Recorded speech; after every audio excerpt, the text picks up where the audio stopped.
Hi friends, SRC education में आपका स्वागत है। दोस्तों, स्कॉलरशिप जिन लोगों को मिल गई उनको बहुत बहुत बधाई, लेकिन उन लोगों के लिए जिनको स्कॉलरशिप अभी तक नहीं आई उनके खाते में, तब क्या करेंगे, इसी पर आज ये वीडियो है। आशा है कि चीज़ें आप अच्छे समझ पाएंगे जो हम बताने वाले हैं।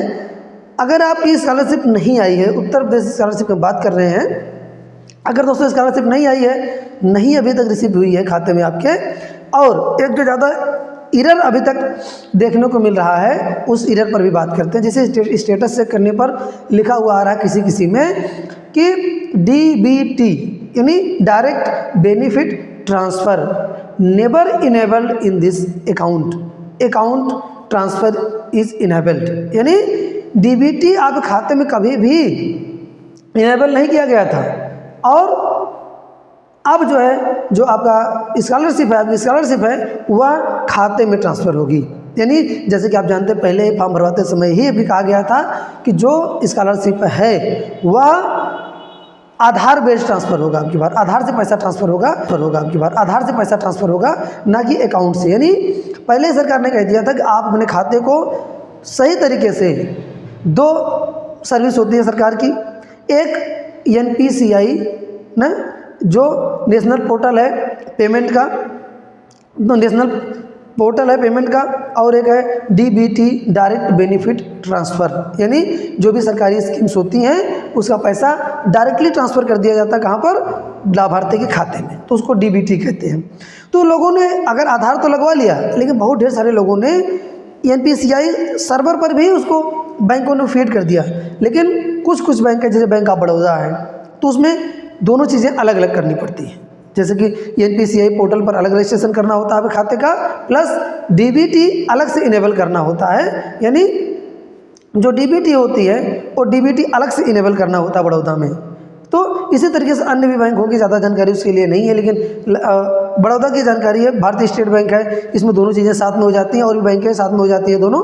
लेकिन कुछ बैंक ऐसे हैं जिनमें दोनों चीज़ें अलग अलग करनी पड़ती हैं। तो अगर आपकी स्कॉलरशिप के स्टेटस में ये एरर लिखकर आ रहा है कि DBT नेवर इनेबल, तो अभी भी टाइम है। आप जाकर अपने खाते में आधार को लगवाते हुए, न केवल आधार लगवाइए बल्कि आधार लगवाकर उसको DBT इनेबल करा लीजिए। DBT इनेबल करा लेंगे तब पैसा आपका आधार से ट्रांसफ़र हो जाएगा। आधार से खाता खुलवाना एक अलग प्रक्रिया है, खाते को आधार से सीड कराना एक अलग प्रक्रिया है। ये बात आप स्पष्ट रूप समझ लीजिए। बहुत से लोग सोचते हैं आधार से खाता खुलवा लिए तो हमारा फीड हो गया होगा, ऐसा नहीं है। यानी आधार सीडिंग खाते में एक अलग प्रक्रिया है, और आधार से खाता खुलवाना एक अलग प्रक्रिया है। तो इसलिए अगर आपने भले ही आधार से खाता खुलवाया है लेकिन आधार सीड नहीं करवाया तो अभी भी टाइम है, आप जाकर करा लीजिए।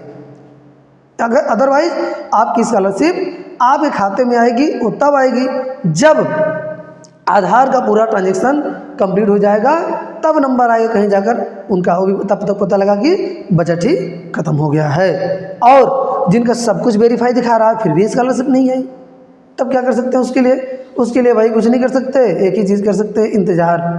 यानी आपको केवल इंतज़ार करना है। सरकार के पास अगर फंड होगा तब ट्रांसफ़र होगा, अगर सरकार के पास फंड नहीं होगा तब आपकी स्कॉलरशिप नहीं आएगी। उसके लिए कुछ करना नहीं है। अगर PFMS वेरीफाई है, बैंक से वेरीफाई है, और डिस्ट्रिक्ट स्कॉलरशिप कमेटी से भी वेरीफाई है, तो उसके लिए आपको कुछ नहीं करना है। सिंपल सा आपको इंतज़ार करना है केवल, कि बस आप इंतज़ार करिए, स्कॉलरशिप अगर आनी होगी तो आ जाएगी, और कहीं जाना नहीं है। हाँ, अगर आप स्टेटस चेक कराना चाहते हैं, स्टेटस जानना चाहते हैं, तो आप अपने ज़िले के समाज कल्याण में जाके संपर्क कर सकते हैं। समाज कल्याण में जाकर अपना स्टेटस चेक करा सकते हैं वहाँ से, लेकिन उसके लिए कोई और नई प्रक्रिया नहीं अपनाई जाएगी। इसलिए आप ध्यान रखिए, ये सब अगर एरर आ रही है अगर आपके स्कॉलरशिप स्टेटस में, तो आप इसको सही करा लीजिए।